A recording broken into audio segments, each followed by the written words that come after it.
Pemirsa, rencana Pemkab Musirawas yang ingin meminjam dana ke perbankan sebesar 300 miliar rupiah terancam batal. Pasalnya salah satu fraksi di DPRD Musirawas, yaitu Gerindra, menolak. Program pembentukan peraturan daerah tahun 2002. Fraksi Partai Gerindra DPRD Kabupaten Musirawas secara tegas menolak rencana pemerintah Kabupaten Musirawas yang akan melakukan peminjaman sebesar 300 miliar rupiah ke pihak perbankan. Menurut Ketua Fraksi Gerindra DPRD Kabupaten Musirawas, penolakan tersebut karena dinilai akan membebani APBD Kabupaten Mura dan Bupati selanjutnya. Selain itu, bunga yang tinggi yakni 9% per tahun, sedangkan pendapatan daerah tidak bertambah.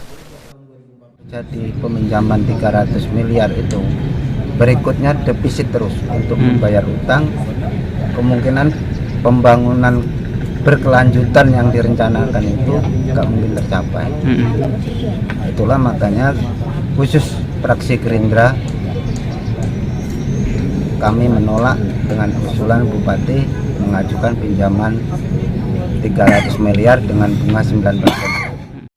Dari keterangan pihak Pemkab Musirawas, dana pinjaman akan digunakan untuk pembangunan infrastruktur jalan sebesar 220 miliar rupiah dan 80 miliar rupiah untuk membangun gedung serbaguna semi hotel untuk penambahan PAD.